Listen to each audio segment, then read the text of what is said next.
কল্পনা করুন একটা নদী, নদীর বাঁকটা ঠিক যেন গলায় পড়া রূপোর হাসুলি, আর সেই বাঁকের ভেতরে লুকিয়ে আছে এক অচেনা বিচ্ছিন্ন পৃথিবী। সেই পৃথিবীর মানুষ, তাদের বিশ্বাস, তাদের ভয়, তাদের স্বপ্ন সব মিলিয়ে তৈরি হয়েছে এক অসাধারণ উপন্যাস, হাসুলি বাঁকের উপকথা। আজ আমরা জানব সেই গ্রামের গল্প, যেখানে সময় একদিন হঠাৎ বদলে যেতে শুরু করেছিল। গল্পের পটভূমি অজয় নদীর ধারের এক প্রত্যন্ত অঞ্চল।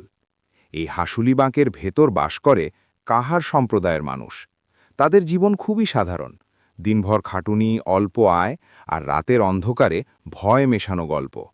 তারা বিশ্বাস করে এই বাঁকের বাইরে আছে অজানা বিপদ। দেবতা রুষ্ট হলে সর্বনাশ নেমে আসে। অশরীরী শক্তি মানুষের ভাগ্য নির্ধারণ করে। গ্রামের প্রবীণরা প্রথা আর নিয়ম আঁকড়ে ধরে বেঁচে আছে। তাদের কাছে পরিবর্তন মানেই বিপদ, কারণ তারা জানে যা চেনা সেটাই নিরাপদ। এইভাবে বছরের পর বছর ধরে একই ছকে চলতে থাকে জীবন। কিন্তু বাইরের পৃথিবী কি চুপ করে বসে থাকে? ধীরে ধীরে আধুনিকতার ছোঁয়া পৌঁছতে শুরু করে হাসুলি বাঁকে। রেল লাইন, শহরের খবর, নতুন কাজের সুযোগ সব মিলিয়ে বদলের হাওয়া লাগে গ্রামে।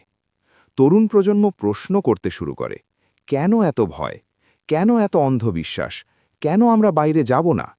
এই প্রশ্নগুলোই গ্রামে অস্থিরতা তৈরি করে। একদিকে প্রবীণদের কড়া নিয়ম, অন্যদিকে তরুণদের স্বাধীনতার আকাঙ্ক্ষা। শুরু হয় অদৃশ্য সংঘাত, যা ধীরে ধীরে স্পষ্ট রূপ নেয়। এই উপন্যাসের সবচেয়ে বড় শক্তি তার চরিত্ররা। প্রতিটি মানুষ যেন রক্ত মাংসের। তাদের মধ্যে আছে ভয়, প্রেম, ঈর্ষা, রাগ আর বেঁচে থাকার তীব্র ইচ্ছে। কাহার সম্প্রদায়ের মানুষগুলো সমাজের নিচু তলার প্রতিনিধি। তাদের কণ্ঠস্বর খুব কমই শোনা যায়, কিন্তু এখানে তাদের গল্পই মূল সুর। তারাশঙ্কর বন্দ্যোপাধ্যায় দেখিয়েছেন, দারিদ্র্য শুধু অর্থের অভাব নয়, এটা সুযোগের অভাব, শিক্ষার অভাব, আত্মবিশ্বাসের অভাব। তবু এই মানুষগুলোর ভেতরে আছে গভীর মানবিকতা। তারা ভালোবাসে, স্বপ্ন দেখে, আবার ভয়ও পায়।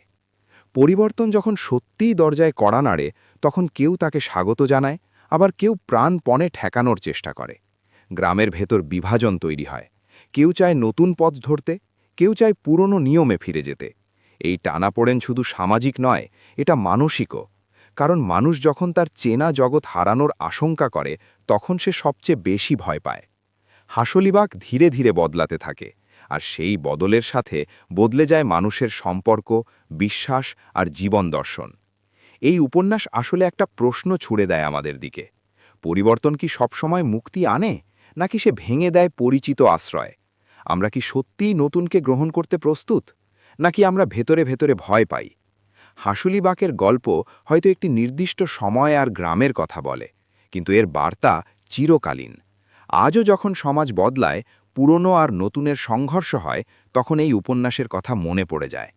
হাসুলিবাগ শুধু একটি স্থান নয়, এটা আমাদের মানসিকতার প্রতীক, আমাদের ভয় আর সাহসের প্রতিচ্ছবি। আপনি কি পরিবর্তনের পক্ষে, নাকি নিরাপদ পুরনো পথের? এই প্রশ্নের উত্তর খুঁজে পেতে পড়ে ফেলুন হাসুলি বাঁকের উপকথা। যদি এমন আরও সাহিত্যভিত্তিক বিশ্লেষণ শুনতে চান, ভিডিওটি লাইক করুন, শেয়ার করুন, আর চ্যানেলটি সাবস্ক্রাইব করতে ভুলবেন না, কারণ প্রতিটি গল্পই আমাদের নতুন করে ভাবতে শেখায়।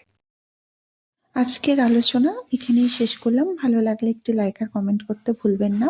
এর পরবর্তীতে হাসুলিবাকের উপকথার পর্ব দ্বিতীয় আনবো। সেখানে হাসুলিবাকের উপকথার যেসব চরিত্রগুলি আছে এবং তাদের উপন্যাসে কি কি ভূমিকা ছিল এবং উপন্যাসকে তারা কিভাবে প্রভাবিত করেছে, সেগুলি নিয়ে সম্পূর্ণভাবে আলোচনা করব।